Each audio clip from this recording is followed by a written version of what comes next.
Welcome to part 2 of 5 millennia of Jewish history. Part 2 is homeland, hegemony, and hostility. And of course we start with the death of Moses, the death of Moshe. And the Talmud tells us that in the aftermath, in the mourning period of the death of Moshe, the Jewish people forgot 3,000 laws. Now, of course, we mentioned previously that the term 3,000, or the number 3,000 in Talmudic sources is always a famous term for exaggeration. When a lot of things happen, a lot of laws were forgotten, then it's labeled as 3,000 years. But either way, the Talmud says that after Moshe died, they forgot 3,000 laws, and the people were very devastated with Joshua, the new leader, that he forgot it. And in fact, they wanted to even kill him until they were quelled. But this really demonstrates the challenge of a post-Moshe world. We no longer have this great leader who has direct communication with God. We no longer have the miracles that were ever present in the 40 years of the wilderness.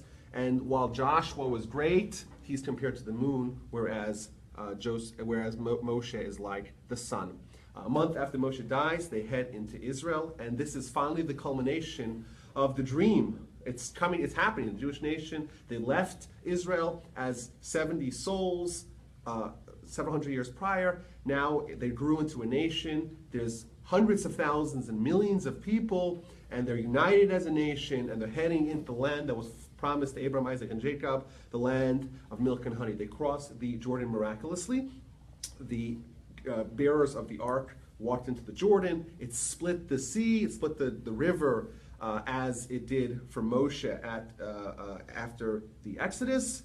And they crossed in dry land. Of course, they made some ceremonial stops along the way. They stopped in Mount Ebal and Mount Gerizim, as Moshe instructed the Jewish people before he dies. And when they cross over into the land of Israel, into Jordan, they should make this proclamation on these two mountains in the entrance on the doorstep of Israel, where they give blessings to the people that uphold the Torah and curses to the people that abandon the Torah. Additionally, the Jewish people undergo a national circumcision during the preceding 40 years in the wilderness. It was dangerous to give circumcisions, so with the exception of the tribe of Levi, the Jewish people did not do it. Joshua created this massive field hospital and circumcised everyone, and a 7-year conquest of the land began. Now, this conquest was a challenging one because in the land of Israel there's 7 nations and 31 kings that are all united against this new upstart nation, the Jewish people. The Jewish people, under the leadership of Joshua, have tremendous miracles. So they start off with Jericho. Of course, Jericho is the gateway to Canaan, or to Israel. Jericho has tremendously fortified walls. They use really unorthodox methods to topple the wall. They surround the city for 7 days, blowing shofars. And the 7th day, they surround it 7 times. The walls get submerged in the land, and they're able to win in miraculous fashion. Unfortunately, their successes in Jericho were not matched in the next battle in Ai. It was a terrible tragedy. But think about this. What was the tragedy? It was a tragedy of very minor proportions on the scales that we're used to. How bad was it? They won the war, and they trounced the enemy, but 36 people died. Whereas in Jericho, not a single person died. And we know the stories, read them in the book of Joshua. Joshua was in the middle of an important battle, and it was getting dark, and he might have says, oh, okay, it's getting dark, but you guys need some more light. The sun stood still. Either way, after 7 years of battle, they managed to conquer the majority of the land of Israel. The land was more or less subdued, and they began the 7-year process of dividing the land amongst the various tribes.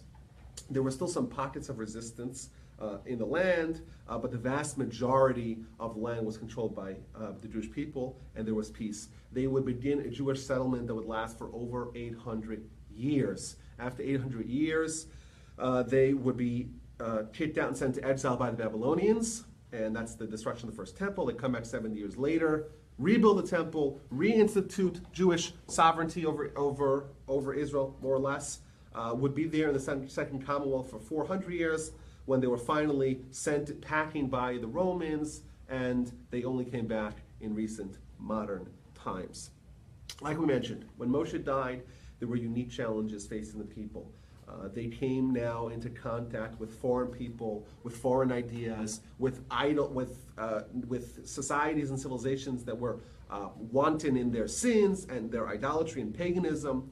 And additionally, they were no longer united under one camp. They essentially became like 12 tribes that were loosely affiliated and much less one nation. But most importantly, the biggest challenge that was facing them is that now they were in the land of Israel and they had to earn their stay. This is a land that repels sinners, and the Almighty tells them in the book of Leviticus that the reason why He's going to banish the people that are living there is not because of the merits of the Jewish nation, rather because of their sins, the land expelled them. And the Almighty warns the Jewish people that if you too, when you get into the land of Israel, you sin in the same manner that the people that were there prior to you sinned, you too will be banished and vomited from the land. I quote here, this is from Deuteronomy chapter 4. Moshe tells them, "For I will die in this land." They're still on the other side of the Jordan. "I am not crossing the Jordan, but you are crossing, and you shall possess this good land. Beware for yourselves, lest you forget the covenant of Hashem your God, that He sealed with you, and you made for yourself the carved image, a likeness of anything as Hashem your God has commanded you. For Hashem your God, He is a consuming fire, a jealous God." What this means is that the primary challenge they're going to face is idolatry. And they're told very clearly that if they submit themselves to idolatry, the consequences are going to be devastating. That, of course, is said over here, but it's repeated multiple times in Deuteronomy. We'll see, for more or less of their time there, they were successful, but of course, things went really, really bad and awry when they dipped their toe into those forbidden waters. Joshua dies, and after Joshua, the period of the judges began.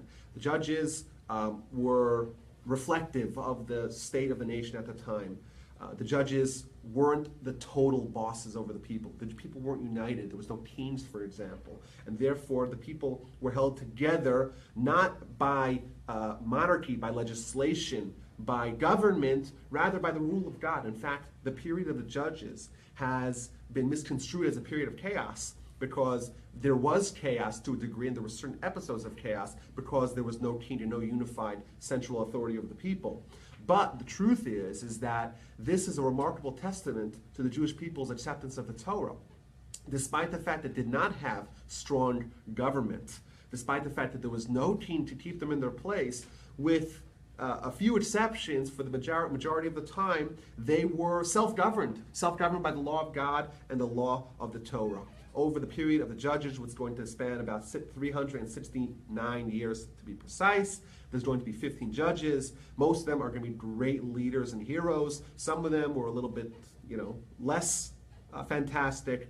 And over that time, we're going to see the reinfiltration of the various tribes that were kicked out.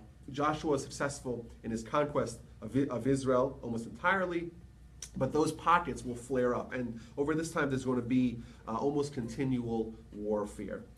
Some judges that we may be familiar with. So, of course, Deborah. The Jewish people have been very progressive for a long time. We've had a woman leader, as early as almost 3,000 years ago. She was a great leader, a prophetess who had great knowledge, who was a charismatic and intellectual and capable and consummate leader of the people. We have other heroines like Yael. Yael was a woman who seduced and killed a tormentor of the Jewish people by the name of Sisera. We meet Samson. Samson is a mighty warrior, one of the great judges of the period of the judges, who spent his time battling the Philistines. The Philistines are going to be a thorn in the side of the Jewish people during this era. He was a great scholar, a great hero who performed legendary feats of bravery and strength, but he had a few trip-ups, of course. Tragic figure. He married multiple Philistine women, and that was his undoing. Eventually, they found the secret to his strength. They cut off his hair.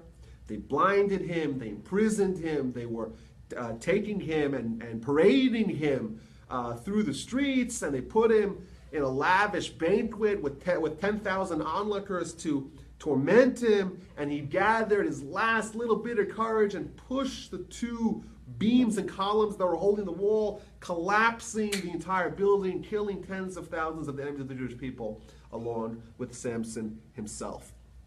And these are some of the famous characters that we read about in the time of the judges. But the time period generally is characterized by disorganized leadership. There's going to be war, constant war with the Philistines back and forth.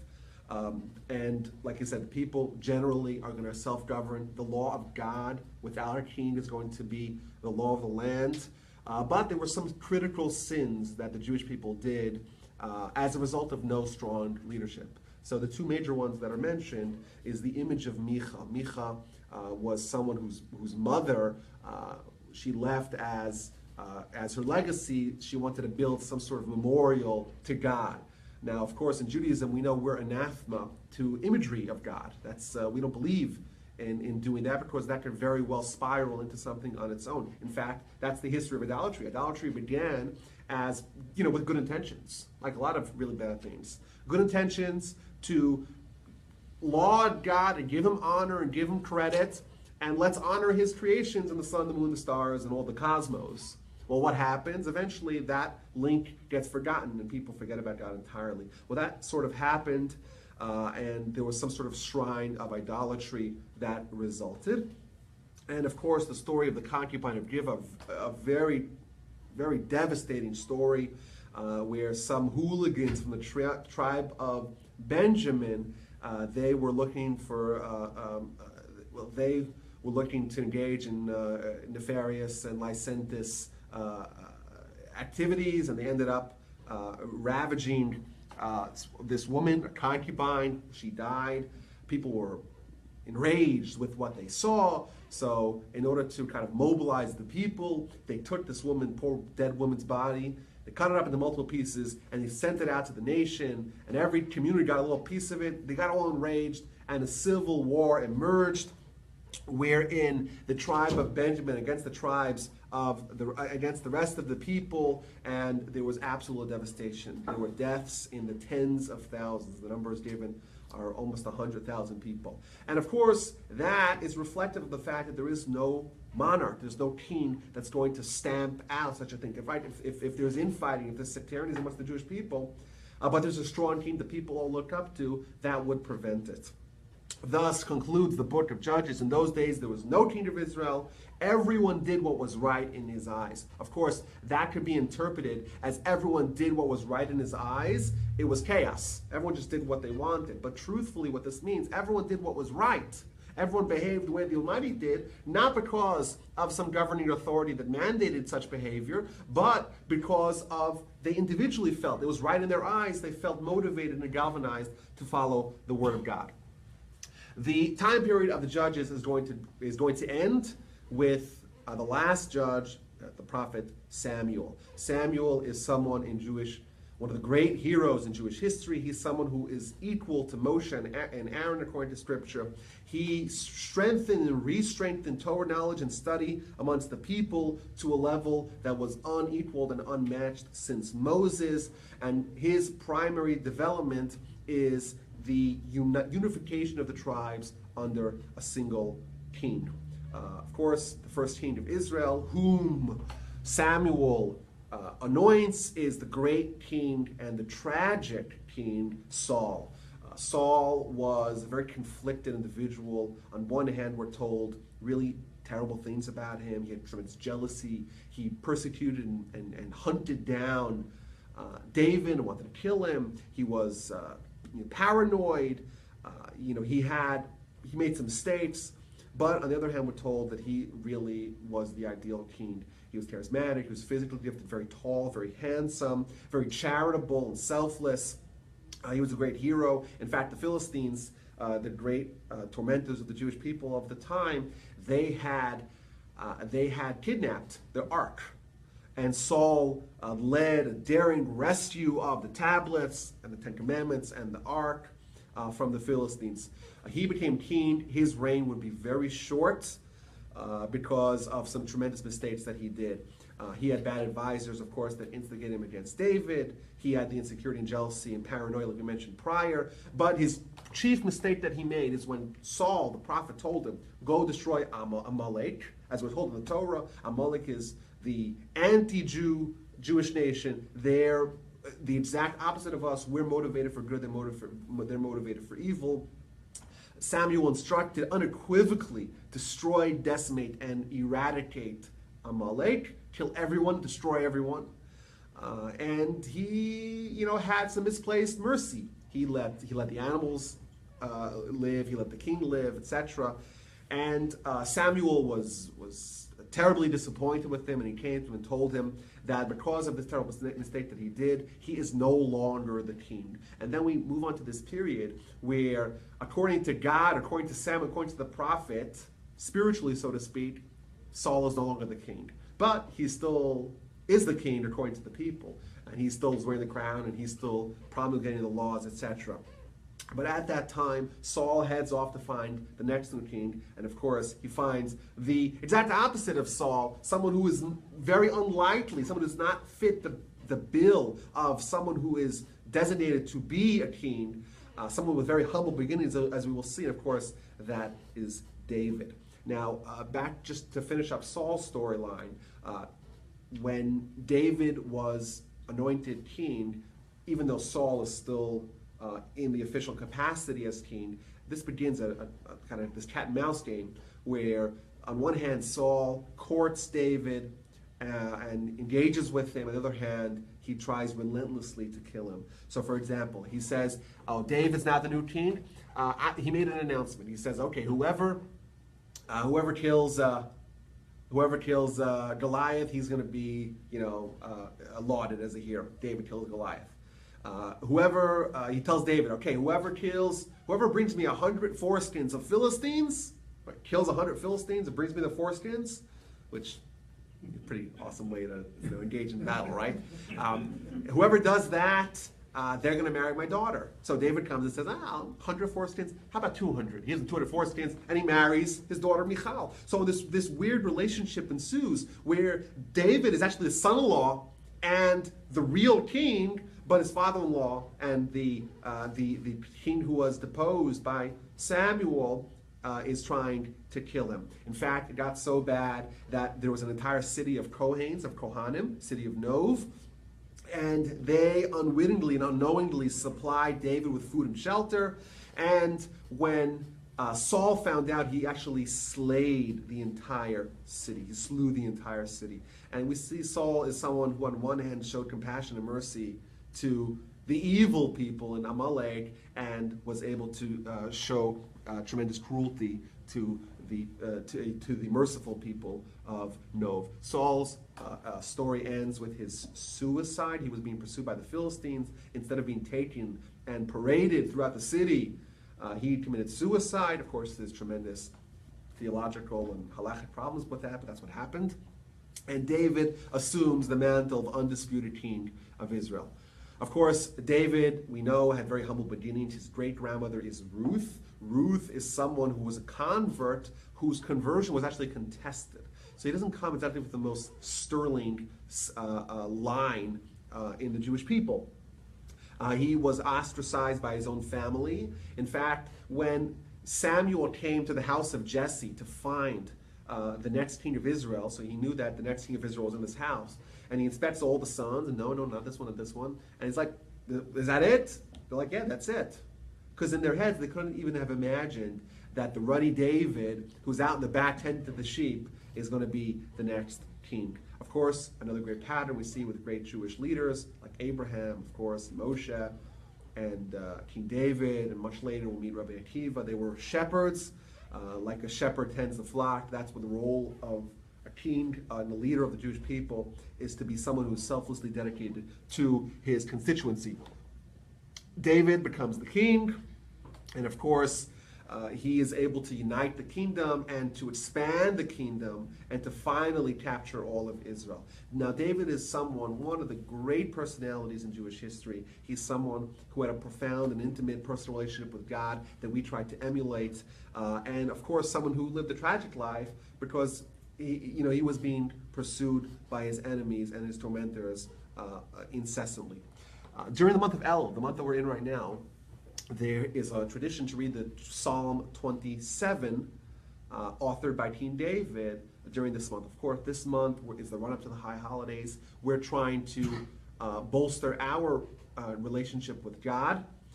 And we're trying to be close to God as well, and we do that by trying to invoke David's relationship and try to mimic it ourselves. So I want to read you guys a few sentences from Psalm 27. By David, Hashem is my light and my salvation, whom shall I fear? Hashem is my life's strength, whom shall I dread? Though an army would besiege me, my heart would not fear. Though war would rise against me, in this I trust, in God I trust. Now my head is raised above my enemies around me. I will sing and chant praise to Hashem. Hashem, hear my voice when I call. Be gracious towards me and answer me. You have been my helper. Abandon me not. Forsake me not, O God of my salvation. Though my father and mother have forsaken me, Hashem will gather me in. Deliver me not to the wishes of my tormentors. And again, if you read the book of Psalms, you'll see this call, this cry that David has of closeness to God on the other hand, and of trying to evade and escape his tormentors that aren't even willing to give him a chance to present his argument. Again and again, David tries to reason with Saul. David tries to negotiate with Saul, and Saul doesn't want to listen or hear him out. He becomes the king for 40 years and leaves a tremendous legacy. He is able to capture Jerusalem. He moves the capital from where it was prior in Hebron to Jerusalem. Initially, he actually buys it, and he captures whatever he wasn't able to buy. David intended to build a temple when he was informed by the prophets that this is the final resting place of the tabernacle. There had been other places prior. And of course, David begins the house of David, the Davidic line, wherein all future kings of Israel that are legitimate are going to be direct descendants of King David. And of course, the Messiah is a direct descendant of King David as well. After David died, his leadership, his mantle was passed to his son Solomon, Melech Shlomo. Shlomo, of course, assumed the monarchy at the ripe age of 12. And he too was king for 40 years till his death at the age of 52. And we know Solomon, one of the great personalities. He had unmatched intellect and intuition. We're familiar with the story of the two mothers and the baby, where both mothers claim that it's the baby, and he ingeniously is able to discern who's the real parent, who's the real father. But he is someone who expanded the kingdom and really created an empire. He built alliances with other nations, of course. That was done somewhat problematically by intermarriage. And of course, he's called out for his mistakes, where he decided that he's going to marry 1,000 wives. When the Torah says, don't have too many wives, so they may lead you astray. He says, well, look at me, I'm King Solomon. I can do whatever I want. I'll make sure I won't be led astray. But of course, he was led astray, unfortunately, towards the end of his life. Of course, King Solomon is the author of several books in the Tanakh, the Song of Songs, the book of Proverbs, Mishlei, and of course, a very difficult book to read, the book of Koheles of Ecclesiastes. Now this time, the time period of King David and King Solomon, I forgot to mention, of course, Solomon is the one who built the temple. It's called the Temple of Solomon, obviously. This time period, these 80 years, are the zenith of Jewish life.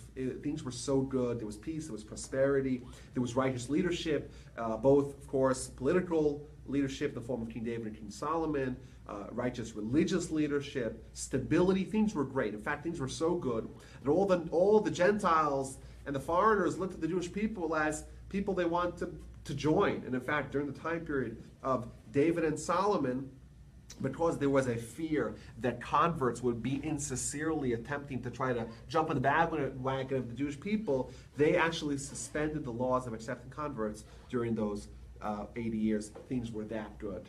Kind of like today, if someone says, I'll become Jewish and I'll get a job right away in finance or in Hollywood, we say, maybe this is not the right guy. We want people that are committed to what it means to be Jewish and to the ideals and principles of Torah. Those people, we welcome them into the fray. People that want just a free ride, that's an insincere convert. And things were so good during David and Solomon's times, there was a tremendous fear that people would be insincere. And here's where things really start to go awry and to spiral out of control. After Solomon dies, his son, Rechavam, he takes over his kingdom, and he makes terrible mistake after terrible mistake. For example, we know Solomon, David, they had the capital of Jerusalem. They built the temple in Jerusalem. Things were great. But kind of like you have today, where the people in Washington, the people out of Washington, there's a divide between the people kind of running the country at the epicenter of it versus the people like us, who are all the way far from the center. We feel alienated and distanced from those people that are there. There was like that as well. The people lived at the capital. People lived close to the temple, close to the king. There was tension between them and the people who lived far away, especially the ones that lived far, far north. After Rehoboam became king, he was advised by the elders to engage and to court the people that felt disaffected, people that felt distanced from the king. Instead, he opted to listen to the advice of the young whippersnappers that said, no, you got to put them in their place. They have to know that you're the undisputed king. Instead of trying to court them and engage with them, why don't you give confiscatory taxes and exploit them?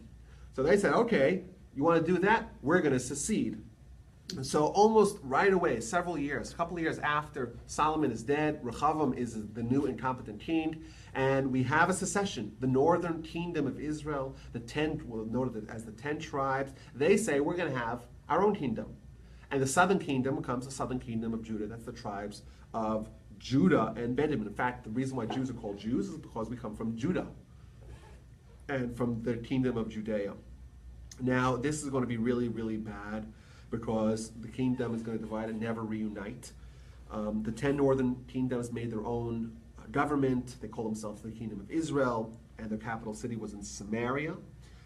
And they were led by one of the villains of Jewish history, a fellow by the name of Yerovam ben Nevat. He was someone that had the potential of being as great as David, but for reasons that we'll see, he made some terrible decisions that really set those people on a path towards destruction. So after a bloodless rebellion and coup, the people of the north seceded. They actually comprised the majority of the nation in population, and they had 75% of the land of what was previously United Kingdom of Israel. But what they did not have is Jerusalem, and they didn't have a temple. And in fact, Yerovam, right at the beginning of his decision and or his coup, he feared that what's going to happen? People are going to go back to the temple, go visit the kingdom of Judah, go to the temple on the high holidays, and they'll have the nostalgia of going back to the temple and being involved, and they will try to force the reunification of Israel. So what he did is he placed military armed guards along the border and said, no one's let her go. No one's let her go. Not only that, he says, I'm going to create a replacement for the temple. But instead of having a temple to God, which you shouldn't have outside of Jerusalem, he said, let me build you guys 2 nice replicas of golden calves. And of course, that does not have a good undertones in Jewish life. He set them in key places, and he really sends the people into a spiral of idolatry.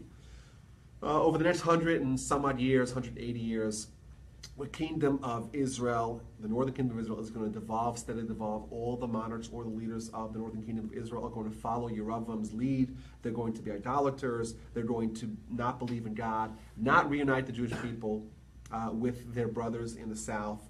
And that is going to end really terribly with the emergence of the Assyrian Empire just north of the kingdom of Israel. During this time period, we meet people like Elijah and Elisha, who tried to bring the northern kingdom of Israel back to Torah, back to God, away from idolatry, unsuccessfully. And this ended really poorly with the military campaign taken by Sancherib, the head of the Assyrians, against Israel initially, and then against Judah as well. He came from the north, and he had a method of conquering and displacing. What he did is he would take a nation that he conquered under his new empire, the Assyrian Empire, and replace the people of that population with a different people that he had conquered as well, with the hopes that when people are out of the comfort zone, they're away from their normal land, they wouldn't be as much of a threat to rebel again. So the northern kingdom of Israel, the 10 tribes, known as the 10 lost tribes, they were captured and sent into exile by Sancherib of Assyria. They were replaced with the Samaritans. Of course, we're going to meet those guys again in our story. And for the rest of history, indeed, for all time, it's likely that we'll never actually meet these 10 lost tribes again. They're gone forever. More than 1 million Jews who totally disappeared, and of course were displaced and replaced by the Samaritans. Now, Sennacherib was not happy with his conquering of the northern kingdom of Israel. He headed south as well, and he headed to Judah.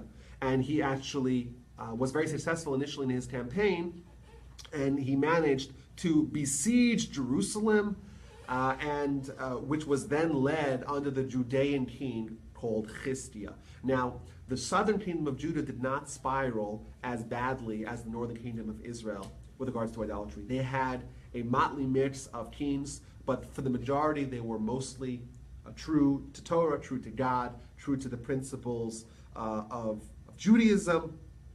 There's some great leaders like Chistia, the aforementioned Chistia, who were told in the Talmud that he might have loved so much, wanted to make him the Messiah. He's someone who had undertaken a tremendous effort of reinvigorating the Jewish people with Torah. In fact, the Talmud declares, from the territory of Dan in the north to Beersheba in the south, there was not a single child who did not know the most complex laws of purity and impurity. He took a sword and put it at the door of the house of study and said, whoever doesn't come to study, I'm going to come and stab them. I think if we did the same things, we'd probably fill this room. We use the same tactic, probably be even fuller than it is today. So Sennacherib, he surrounds the Judah, and in fact, we have in the British Museum, we actually have some archaeological remains of that siege. In fact, it says, I have the king Chistia like a caged bird. He's got him, and he's reveling over his destruction of the northern kingdom of Israel, and now he's going to do the same thing to the southern kingdom of Judah. But as we know, it didn't actually happen. There was a plague that engulfed 180,000 soldiers and killed them almost overnight, a tremendous miracle, and he was not able to consummate his total annihilation of the Jewish people in the southern kingdom of Judah. In fact, this is a theme we see again and again. While the foreign tormentors of the Jewish people may have initial success, may be heading on their way to total devastation and destruction of the Jewish people, they're never able to finish it. The Almighty promised Abraham, repeated it again multiple times, the Jewish people are here to stay. There's nothing that anyone can do or any force in the world that can do that can absolutely destroy us. We could be devastated, we could be decimated, but we'll never be totally destroyed. The Judean kings, we mentioned, there's going to be a lot of kings over that, about 250 years or so, until they too were destroyed and sent into exile. We have righteous ones like Chistia, like we mentioned. We have wicked ones like Chistia's dad, Achaz, and his son Menashe. And we have people that were exceptionally evil, like the one all the way at the end of the reign of the kingdom of Judah, a fellow by the name of Yaakov. He was someone who would deliberately sin to try to just irk the Jews. He would wear garments of wool and linen, for example. He would commit terrible sexual sins like incest with his mother, really bad. He would kidnap women and torture them before the husbands and kill them. And he made a really terrible geopolitical decision to rebel against Babylon. At that time, over the 200 years since we met Assyria, Assyria has been displaced and replaced by a ascendant empire, the Babylonians. And they're going to be the ones who Jehoiakim, the king, is going to rebel. And this, of course, led to the destruction of the southern kingdom of Judah and the destruction of the first temple. So what happened? Initially, he decided to rebel, and the exile happened in stages. The king of Babylon at the time is a fellow by the name of Nebuchadnezzar. He's someone who lived really long and really took Babylon and made it into a mighty empire, someone of tremendous courage, someone who used to ride on we're told, the story goes, he would ride on a lion bareback, just he was such a tough guy. And he was tremendously cruel. So what he would do, for example, when he captured Jehoiakim, he was actually planning on parading him and really humiliating him.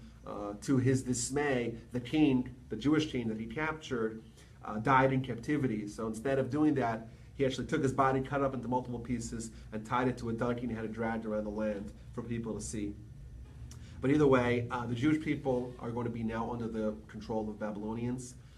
After the initial rebellion of Jehoiakim, there's going to be an exile. The exile is going to be where it's going to be like an initial half-hearted exile, because he's going to take the best and brightest of the Jewish people and send them into exile in Babylon, but keep the rest of the Jewish people in Israel. So the great leaders of the people, including people as we know names of very well, Ezekiel, Mordechai, Daniel, great people of influence and wealth, great Torah scholars and warriors and artists and craftsmen, people of skill and capability, and the people that are most likely to foment the rebellion, took them and brought them into Babylon.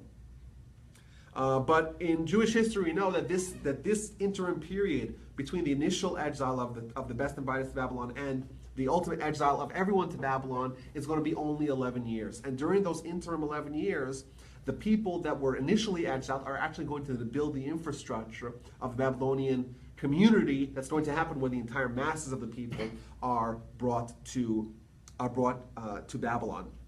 And in fact, we view this initial exile as a blessing in disguise, because while it may have been devastating to the people of Judah at the time to see their best and brightest, the leaders of the people sent away in chains to Babylon, but ultimately a couple of years later, when the entire nation came to Babylon and they saw that there were institutions of higher learning, they saw there were bagel shops and delis in every corner, the infrastructure for Jewish community was possible due to the influx of the people that had gotten there prior. 11 years later, there was another rebellion. This time it was headed by Tzidkiah. Tzidkiah was the last king of Israel. He didn't listen to the advisors. He, in the form of Jeremiah, said, don't rebel against Nebuchadnezzar. Instead, he decided to rebel. Nebuchadnezzar came back with a vengeance. He surrounded the city, began a terrible siege that killed tens of thousands. Tzidkiah himself tried to escape. In fact, he had an escape tunnel out of Jerusalem all the way into the Dead Sea, 18 miles, and he escaped there, but he was captured, and he had to witness his own children being killed before his eyes were gouged out in typical Babylonian fashion. So what happened? Initially, the Nebuchadnezzar came north and destroyed the north and invaded the outskirts of Judea. He cut off the access to the city and systematically tightened the noose around Jerusalem. On the 9th day of the month of Tammuz, he managed to breach the wall, and his army came pouring in. Tens of thousands have died. There was famine, there was pestilence, there was, of course, sword and fire. And absolute devastation resulted, where the Babylonians took innumerable slaves in chains back to Babylon. They reached the epicenter of Jewish life, the temple, set it on fire. They looted the holy vessels and the coffers of the temple, and like that, the 850-year settlement of the Jewish people, starting with Joshua, came to a crashing end. The Talmud lists 3 reasons why the Jewish people were guilty of and deserved the destruction of the temple. They were the cardinal sins of idolatry, murder, and adultery. In fact, Moses, before he died, warned them. He said like this: you should be careful.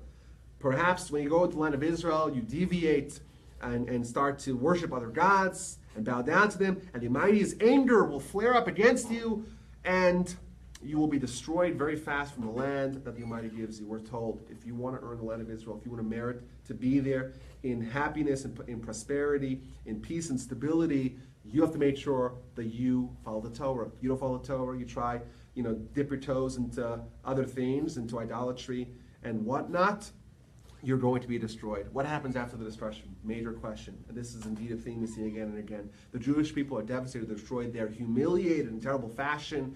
And everyone assumes that this is it. This is curtains for the Jewish people and curtains for the Jewish dream that began all the way with Abraham. But the Jewish people are resilient and they rebuild. Despite the initial humiliation in Babylon, the Jewish people were quickly able to have upward mobility and autonomy and even self-governance. The life improved rapidly. People became integrated into the society. Certainly, they became very successful. in business, became very wealthy, and Babylon started to feel like home. And in fact, it felt so much like home that Jerusalem was very quickly forgotten. Babylonian language, Aramaic, was very similar to Hebrew, and then in fact the Jewish people adopted it. And even terms like the Jewish months that we have today, Tishrei, Kislev, Tammuz, as such, are actually Babylonian in origin. During the interim period, those 70 years after the destruction of the first temple, before the second temple is, the construction of the second temple begins, there's going to be a change in world dominion. A new empire, the Persians, are going to ascend. And in a remarkably short time, the mighty empire of Babylon is going to be toppled and taken over by the invading hordes of the Persians and the Medes. A fellow by the name of King Darius of Media and his son-in-law King Cyrus, who may or may not have been Cyrus the Great, big questions. They joined forces and led a successful campaign and captured all of Babylonia, and a new world order, new world power and empire now controlled the Jews. Everything that was part of the previous Babylonian Empire was absorbed into the Persian Empire. We're told that it actually encompassed 127 different countries, all the way from Afghanistan to India to Ethiopia, everywhere, really the entire known world at the time. And during this period, we're going to see the Purim episode. Whereas under the Babylonians, the Jewish people were revolted by the Babylonians themselves. They didn't really want to integrate and assimilate amongst those people. But we see right away, at the beginning of the Purim story, how the nation was courted by the Persians, and they wanted to really be involved. They had this big banquet that the people were enticed into joining, and this creates a really new challenge. Whereas previously, the foreigners, they come and they kill you and displace you and exile you, and that's terrible, but you're still who you are. Your identity is not challenged. If you're going to now begin to, God forbid, intermarry or assimilate and lose your unique identity as a Jew, then then it could be absolute devastation. And of course, we know the story. The king Ahasuerus had an advisor, Haman, who, by the way, is a descendant of King Agag, who Saul initially refused to kill.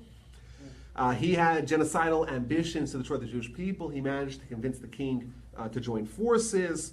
And of course, we know the story really well. The miraculous story of Esther, an unlikely heroine who joins a beauty contest and eventually becomes the queen and is able to skillfully navigate the situation, of course, with the help of the Almighty, to save the Jewish people and to flip the story on its head. While Haman wanted to hang Mordechai and destroy the Jewish people, the opposite actually happened, and he himself was hung along with his kids, and the Jewish people were upgraded in their communities. Of course, a couple of years later, we have a new king. This is also King Cyrus. Maybe this is the real Cyrus the Great, who knows? But who issues a famous proclamation telling all the people that he captured to go back to their lands. Of course, we can imagine the joy and the excitement that would happen, when finally the dream is alive again to go back to Israel, to rebuild the temple. And he was very excited about this. He actually gave the Jewish people their vessels back. He promised to guard the procession of Jews back to Israel with his army. But unfortunately, most of the Jews were actually very comfortable in their new home, and only a small sliver of Jews, a small minority of Jews, actually opted to go back to Israel and rebuild. And I would say that if we look back negatively of those people, of those people 2,400 years ago, I think it's safe to say that history will judge us similarly. When the dream of going back to Israel was made possible to us, we too chose to opt to stay in the more comfortable environs of the United States of America. Either way, a small group of Jews under the leadership of Zerubbabel, who was this kind of leader in exile, who had a shadow government, he came back to Israel and started the process of rebuilding the temple. This, of course, wasn't done easily. In the future, we should know that things don't happen overnight, and nothing really that we intend to go smoothly actually does. The temple is halted because the Samaritans, those people that live in the northern part of Israel, they send a message to Cyrus alleging falsely that the Jewish people were conspiring to rebel against them. And of course, the situation of the Jewish people at the time was very precarious. It was a small number of them. They had a lot of enemies that had filled the void left by them previously. The temple was half built and it really wasn't fully functioning. And their future was bleak. But two people arrived to Israel, made a mission, a campaign to Israel that really changed the game. They are, of course, Ezra the scribe, and Nehemiah, his partner. Ezra, when he was still in Babylon, had gathered as many people as he can to go back to Israel to bolster the Jewish community there. He ended up organizing a little bit more than 40,000 people to join with him. And he's such a great hero in Jewish history that we're told in the Talmud that had the Torah not been given to Moses, Ezra would have been a worthy candidate in his stead. He gets to the fledgling Jewish community in Israel, and he finds that they're being physically threatened by the Samaritans and other groups that were living in Israel at the time. There was rampant intermarriage. There was desecration of Shabbos based on some loopholes that they had concocted. There was assimilation. In fact, even the high priest, who is the spiritual leader of the Jewish people, had his own kids were intermarrying. It has been aptly compared to Moshe coming down from heaven with the two tablets, and he sees the Jewish people engaging in idolatry. Ezra, the religious leader of the Jewish people, Nehemiah, the political leader of the Jewish people, they undertake a tremendous effort to rehabilitate and rebuild the Jewish community in Israel.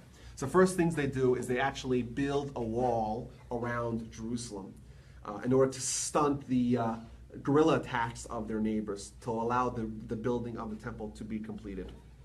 Once they do that successfully, they make a convention of all the Jews, and Ezra issues an ultimatum and says everyone's got to divorce their non-Jewish wife or get them to convert. He passes ordinances and decrees closing all the loopholes and making sure that everyone observes the Shabbat, and they make sure that they build the temple and complete the building of the temple. Now the temple 2.0 was built, and the scripture describes how everyone was crying. The people who had never seen the previous temple that was destroyed 70 years prior were so delighted and excited to see that the temple is being rebuilt, they were crying with joy. But the old people that had seen Temple 1.0 in its splendor, the Temple of Solomon, that was so beautiful and so grand, and then they see what was comparatively much more primitive, much less beautiful and expansive Temple 2.0, they were crying in pain and misery at the downfall of the grandeur of the Jewish people.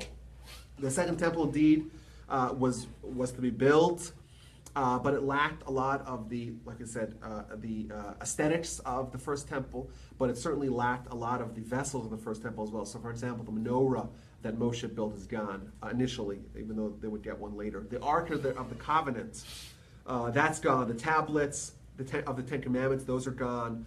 The Urim V'Tumim, the magical breastplate of the Kohen Gadol, is gone. And the open miracles that were present in the first temple era are gone as well. There's going to be other challenges to the nation collectively. This is going to be the first time in Jewish history where the Jewish people are living really in two different places. There's going to be the core Jewish community in Israel, where the temple is going to be, where the Sanhedrin, the Jewish high court, is going to be the epicenter of Jewish life, and the majority of the Jews living in Babylon. And how do you maintain a united nation under such circumstances? The temple, of course, cannot be the center of Jewish life because it's not quite the same miracle-laden place that it was prior. But most critically, there's going to be a waning and ultimately an end to prophecy amongst the Jewish people. A prophet is a tremendous boon for a nation. If you have a prophet, you have someone who has a direct link to the Almighty, and therefore someone who can really squelch out pockets of rebellion. It's someone that everyone really can accept as an authority. Once that office, the office of the prophecy, is ending, and indeed it was already waning at the times of Ezra, what now? How do we ensure that the Jewish people don't become fragmented? So I want to read you guys a quote I found online about this. The nation was still reeling from the trauma of the destruction of the first temple and the subsequent exile 70 years prior, and had just narrowly avoided Haman's genocidal ambitions. The people's physical status was unstable at best, but several factors combined to create a spiritual crisis that threatened to completely derail the Jewish nation entirely and doom the critical mission of Tikkun Olam entrusted to the Jewish people by the mighty prior. During this period of time, spanning more than 400 years, time of the Second Temple, many of the basic institutions of normative Judaism will either disappear entirely or remain but as mere shells of the former glory. The temple was indeed being rebuilt in Jerusalem, but it was besieged by corruption, devoid of the ever-present miracles that graced the first temple, and even lacking some of the sacred vessels, such as the Ark of the Covenant. A Jewish reality was emerging, wherein the majority of Jews will no longer be living in Israel, the masses choosing to remain in Babylon. The second temple was to see only illegitimate kings, the Davidic monarchy only controlling the spiritual, not the political leadership mantle of the people. This era also coincided with the end of prophecy. This loss of a direct divine channel opened the door for massive mutiny, internal infighting, and schismatic sectarianism, and placed the accurate transmission of the oral Torah in jeopardy. An assembly of 120 sages under the leadership of Ezra was convened to ensure the survival of Judaism, and the remarkable foresight and impact of these personalities and their decisions paved the way for the vibrant and flourishing Judaism that we still have today.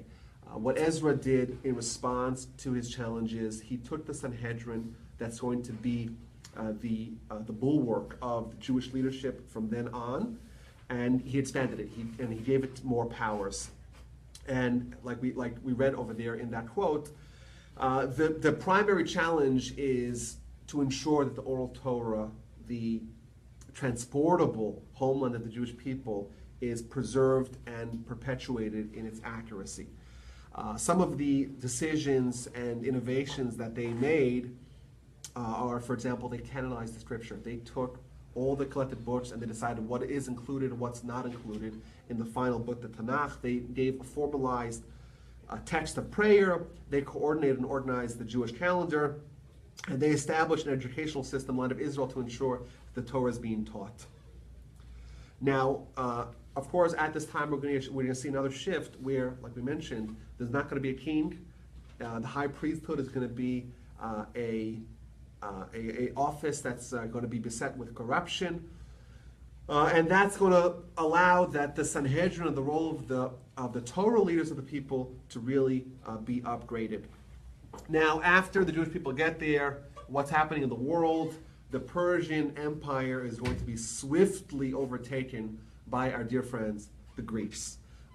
Philip is assassinated. His son, perhaps did it, Alexander, but he becomes the leader, the emperor, and he begins a decade-long conquest, unmatched and unprecedented in human history. He was so successful in his campaigns. He never lost a single battle. He was a great tactician, a great genius. And when he would capture all those lands previously controlled by the Persians, go as far as India, when he would capture and submit the people, he would not only have territorial ambitions, but he would also try to influence the people to have them accept Greek culture known as Hellenism.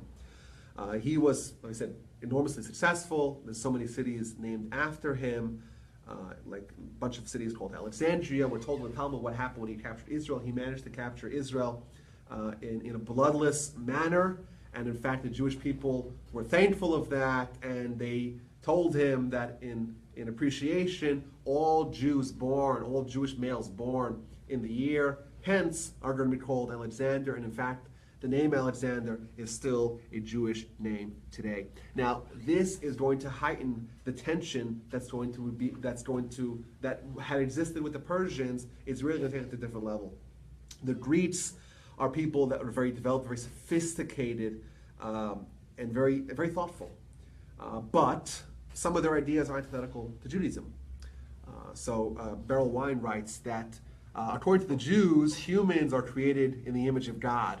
The Greeks also have a sophisticated theological perspective, but to them it's the opposite. The gods are created in the image of man.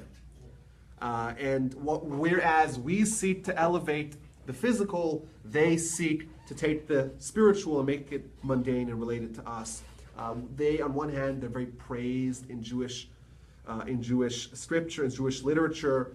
In fact, if you actually write a Torah scroll in Greek, not that I'm suggesting you do that, but if you do that, it can be kosher. It's the only other language that would be true. But this is going to present really unique challenges that the Jewish people hadn't experienced prior. They kind of met their match. They met a nation that's also obsessed with literacy and obsessed with law and order, obsessed with ideas, has a universalistic perspective on the world, but is also pagan like you won't imagine, and very physical, very material. in ways that are anathema to the Jewish people. Now, Alexander finishes his 10-year conquest of the entire known world. He dies at the age of 32, really young. His empire is split into three. There wasn't a personality that could fulfill his shoes. There's the Greek Macedonian Empire in Greek proper.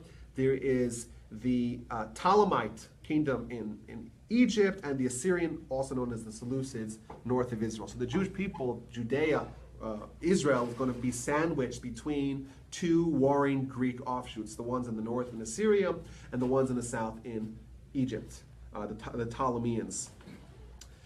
Now, initially, the Jewish people are going to be under the control of the Ptolemies. They tried as best they can to influence the Jewish people to accept Hellenism, but they weren't very militant in their proselytization. During the reign of the Ptolemies, there was this tension that was present, but it didn't really reach the fray until the Jewish people and the nation of Israel was overtaken by the northern kingdom, the Seleucid Greek, the Assyrian Greeks, who captured Israel after about 130 years of Ptolemean control. There's going to be also another challenge that's going to be till the end of our story. That's going to be a major problem, and that is the schisms that are going to take place amongst the Jewish people, chiefly amongst the Sadducees. The Sadducees, like I said, once the prophets are no longer there, it opens the door for people to come up with new, innovative, and heretical beliefs about God, about Torah, about the Jewish people. They reject oral Torah. They take the Torah literally. In fact, this is a pattern that we see again and again. When the people reject Torah, they don't reject the written Torah. They reject the oral Torah as if it was invented by the rabbis. Of course, doing that undermines Jewish life tremendously. The Sadducees were very successful in creating inroads amongst the Jewish people, primarily amongst the people that were more kind of high class, the aristocracy. They managed to infiltrate the offices of the high priest. Most of the high priests are going to be Sadducees, and that's almost essentially a civil war where you have the masses of the people, the majority of the people are going to be what are called Pharisees, people that are true to Torah, true to the Sanhedrin, true to the rabbis, true to the oral Torah. And then you have the elite few, the Sadducees, that are going to do everything they can to undermine that. Now, after the Seleucids, the Assyrians, after they capture Israel, they're going to begin, well, initially Antiochus III captures Israel, his son Antiochus IV. He is going to begin his plan to systematically deconstruct the Jewish religion. So first thing he does is he takes the pious high priest, Kohen Gadol, a fellow by the name of Yeshua, takes his brother, whose name is Jason. It doesn't seem like a very nice name for a high priest. And he installs him as the Kohen Gadol. He institutes idolatrous Greek practices and rituals in the temple. Antiochus also forbids time-related Jewish mitzvahs like Shabbos or the new moon, the holidays. Torah studies forbidden on pain of death. Circumcision is forbidden on pain of death. If a woman would have her son circumcised, they take the mom and the baby, chuck them both off a cliff. Really terrible, terrible things were happening. He was banning Jewish books and burning them, sacrificing pigs everywhere to just irk the Jewish people. And this kicks off the first religious war in history, as we know it as the Maccabean revolt. The Jewish people, like I said, are internally conflicted. There's some Jews that are willing to embrace the Hellenists. There's the Sadducees that are in their own corner. Of course, the masses are the Pharisees. What happened is that the Greeks come and to a city in Modi'in, in southern Israel, south of Jerusalem. They find some Hellenized Jews willing to sacrifice a pig. One of the old senior Kohens is so enraged by this, he pulls out a sword and he kills the Hellenized Jew and starts killing the Greeks, and the race is on. The revolt has begun. Him and his 5 sons, famously, of course, Judah Maccabee, they begin a resistance.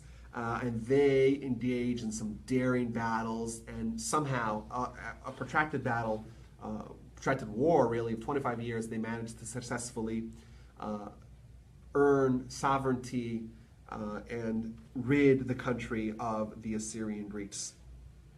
That, of course, one of the great stories, we remember it every year. A couple of months we'll celebrate the holiday of Hanukkah, which really celebrates this story.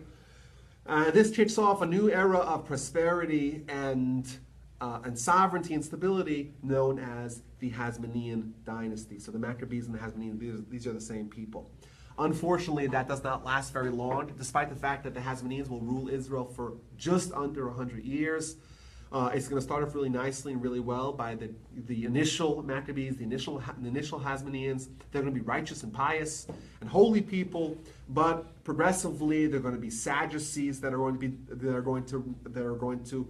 the leaders of the Hasmonean dynasty. These are priests who, of course, do not descend from the house of David, because David was not a priest. But they say, we don't care. We're becoming kings and high priests as one. And of course, we mentioned prior, to be a legitimate king of Israel, you have to be a direct descendant of King David. And now they're at odds with the masses. The masses, like we said, are still loyal to Torah. So for example, one story we know, a high priest / king by the name of Alexander Yanai.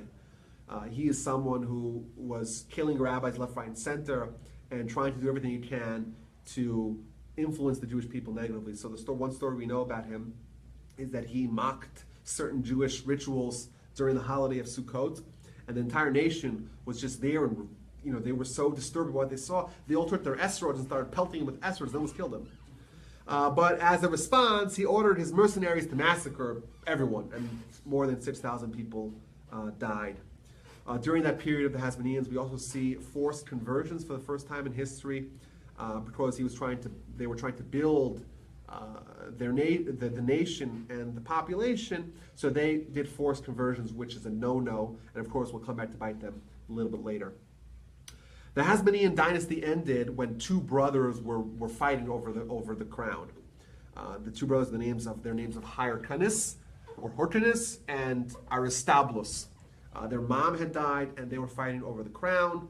And to mediate, they invited the nascent Roman Empire to come and to mediate and to arbitrate between them. And Pompey came in the year 63 before the Common Era. And once the Romans came, they actually never left, and they were there for hundreds of years.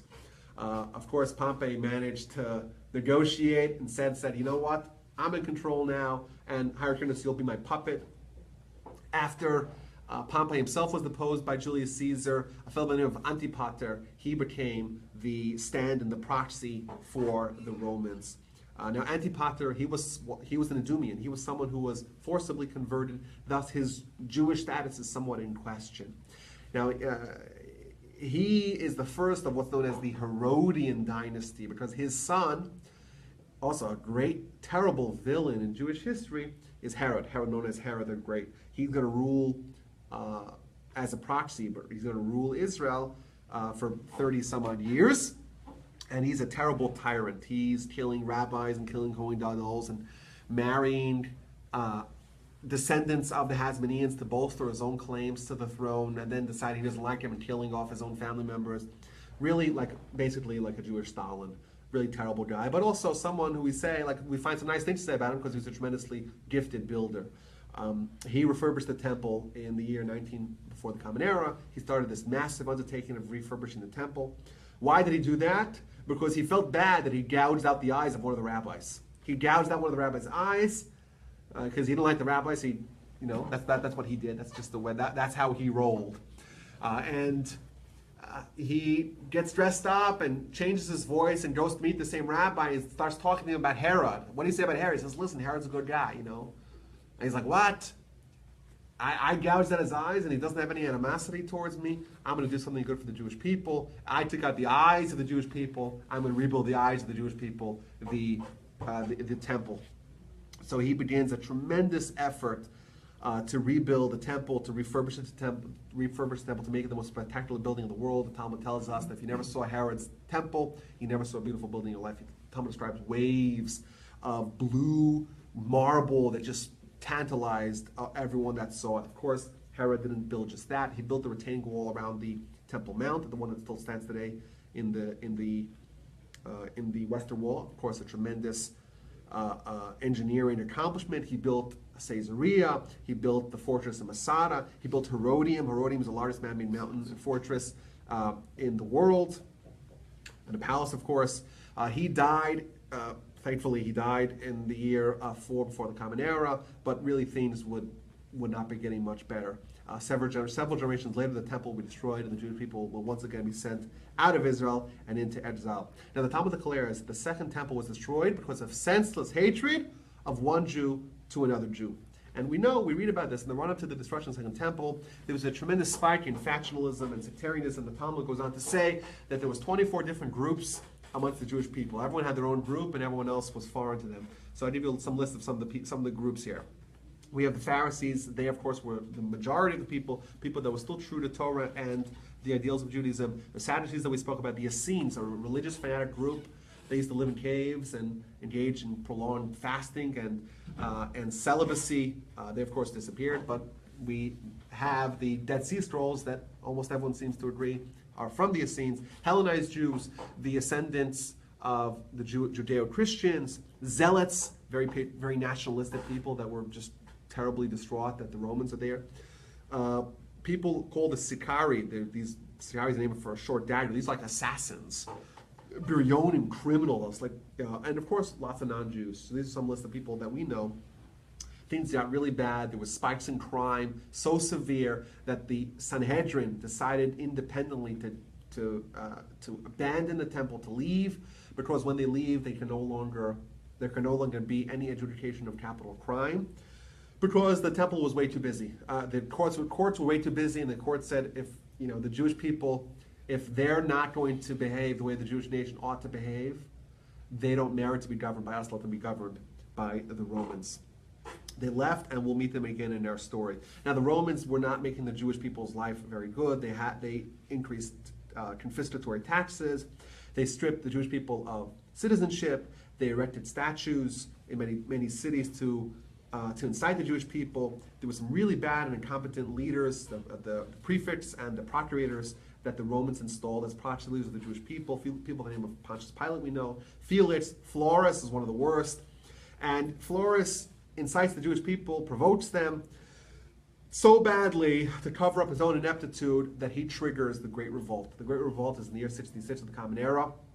The Jewish people revolt against Rome, a tiny, small little nation that is internally facing disunity. They decide to take up arms against the Romans, which is, basically it's us in this room going up against, the American Navy. It's just a super silly thing to do. The rabbis encourage people not to do it, but there's so many different voices, and it was certainly not a unified revolt. And the Emperor Nero sends his best general Vespasian with 40,000 soldiers to systematically eliminate the rebellion. They start in the north of Israel and slowly, systematically will make their way south. What they do is they surround the city, starve it. If the city submits, they'll let them go. If not, if they put up resistance, they will slaughter everyone in a tremendously cruel and brutal fashion. When they finish with the city, they ravage the city, destroy everything they could see, put salt in the earth so nothing would grow, burn every last building, and destroy and rape and pillage and murder everyone else that's left. Some cities submit and are left alive. A fellow by the name of Josephus, he was in charge of one of the northern cities in the Galilee. He submits and he joins the Roman procession. He recounts a lot of the events that happened in what's known as the First Jewish-Roman War. They make their way down to Jerusalem. They engage in a siege. This siege, Jerusalem, of course, had absorbed a lot of the people that were fleeing from the incoming Roman army. The city swelled in population. The city, of course, thanks to Herod, had very formidable fortresses. And we're told in the Talmud that they had sufficient supplies of grain and wood to last them for 21 years, decent water supplies, and they indeed could have withstood the siege for a long time. Unfortunately, there was disunity and almost a civil war brewing within the city. So the people that wanted to just go out and fight the Romans, those whippersnappers that wanted to just fight the Romans, they decided to burn and destroy the storehouses of grain and wood, essentially starving the nation in the city. It was really bad. People were dying by the tens of thousands of hunger. Those that foraged out to try to find food were crucified and died a really terrible, slow way. The city was just battered, and over a couple of years, Vespasian moved north to back to Rome to become the emperor. His son Titus finished the deal. Now they managed to breach the city finally. There was house to house, vicious fighting. Ultimately, they burned the temple the ninth day of the same day that the first temple was built. And there was devastation in numbers and proportions never seen prior. In fact, we're told in Jewish and Roman sources just the extent of the devastation. In fact, there were so many slaves that the price of the supply markets were so swamped that the price of a slave was so low that it was less than that of a horse. The Romans celebrated their victory. They minted coins, Judea capta. Judea is captured. We have Judea capta. And the Jewish people are once again in the ashes of destruction. Now, there's one important event that we're told about what happened before the destruction that's going to be very critical to our story going forward. We're told of Rabbi Yochanan. Rabbi Yochanan was the old sage who was the rabbi of Jerusalem, who managed to smuggle his way out of the siege and to meet Vespasian, who was the general at the time encircling Jerusalem. Now, what he did was, he said to him, he said, hey, firstly, it says, welcome, O emperor. So he says to him, emperor, I'm not the emperor, I'm a general. Right? That's a punishable offense, a capital offense. And then he says to him, no, you are an emperor. And as they're talking, the message comes from Rome that the emperor died. Of course, the year 69, that year that we're talking about, is known as the year of the four emperors, because there was a whole bunch of emperors one after another. The last one of them being Vespasian. And he left the battlefield and left it to his son Titus to finish the deal. But Vespasian was so impressed by Rabbi Yochanan that he granted him 3 wishes. Rabbi Yochanan chose to not ask that Jerusalem be spared. He sensed correctly that would not be granted. Instead, he asked for a few favors. Number 1, that the house of David be spared. So all the rabbis and all the leaders that are part of the Davidic line were untouched. That Rabbi Tzadok, who was a pious leader who was fasting for 40 years prior to the destruction, that he be spared, but most importantly, that the Sanhedrin, the rabbinical leadership of the people, be spared. And this decision, the foresight of this decision, is we're going to see about just how vital it was next week, where the nation is destroyed, the morale is in the pits, everyone is absolutely devastated, Jerusalem is destroyed, the tens of thousands, if not hundreds of thousands of people are dead. What's going to be with the future? And what we see is that all the other groups, all the Sadducees and all those other groups that we mentioned prior, they're all going to be gone. What's left is no longer going to be a temple. There's no longer going to be a high priest, corrupt or otherwise. Certainly not, we haven't had a king already for 500 years. But what we're going to have is the Torah.